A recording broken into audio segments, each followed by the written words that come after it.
আসলে আল্লাহর কাছে হাজার শুকরিয়া। আলহামদুলিল্লাহ আমাদের বৈধ হয়েছে। আর আসলে আমি একটু আগে একটা বক্তৃতা দিলাম, স্পিচ দিয়েছি অলরেডি। আমাকে যেটা কোশ্চেন করেছেন আপনারা যে আমার ২৫০০-এর জন্য আমার মেসেজ কী, প্ল্যান কী, বার্তা কী।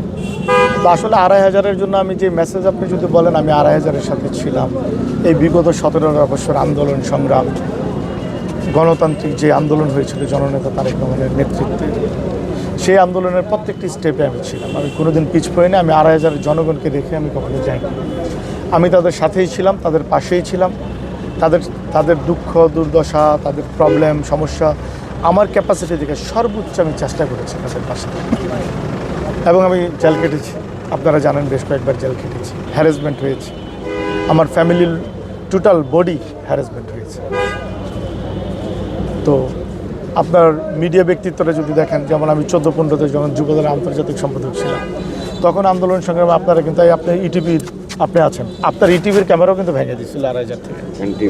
এনটিভির ক্যামেরা ভেঙে দিয়েছিল, তারপরে তখন 24-এর ক্যামেরা ভেঙে দিয়েছিল। তো ২৫০০-এ কিন্তু একটু ভিন্ন মাত্রায় রাজনীতিটা করেছে, একটা স্বৈরাচারী স্টাইলে বাবু পলিটিক্স করেছে। কিন্তু আমি কিন্তু চাইলেও আপনাদের ক্ষেত্রে, মিডিয়ার ক্ষেত্রে অনেক প্রতিবন্ধকতা হয়েছে।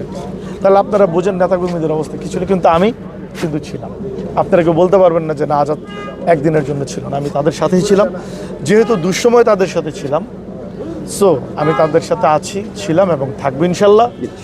আমি আমাদের নেতা, আমার অভিভাবক জননেতা তারেক রহমান ৩১ দফা বাস্তবায়নের মাধ্যমে যে আগামী স্বপ্নের বাংলাদেশ গড়তে চান, সুন্দর সুশৃঙ্খল বাংলাদেশ গড়তে চান, আমি ঠিক একই ধারায় আমি একটি সুন্দর স্বপ্নের চাঁদাবাজ মুক্ত, দখলমুক্ত, লুটতরাজ মুক্ত, মাদক মুক্ত, সুশৃঙ্খল একটি ২৫০০ গড়তে চাই। একটা ২৫০০বাসী যেরকম স্বপ্ন দেখে, যেরকম ২৫০০ আগামী দিন হতে পারে, ২৫০০বাসীর স্বপ্ন বাস্তবায়নের মাধ্যমে আমি সেই রকম একটা ২৫০০ গড়ে আমার নেতা জননেতা তারেক রহমানের সেই বাংলাদেশ গড়ার পথের সাথে কাঁধ মিলিয়ে কাজ করতে চাই। আচ্ছা, এই নির্বাচন নিয়ে নারায়ণগঞ্জ পুরো 5টি আসনে কী বার্তা আছে? আমি মনে করি যদি অবাধ, সুষ্ঠু, নিরপেক্ষ নির্বাচন হয়, সেই ক্ষেত্রে নারায়ণগঞ্জ 5টি আসনে ধানের শীষ বিপুল ভোটে জয়যুক্ত হবে ইনশাআল্লাহ।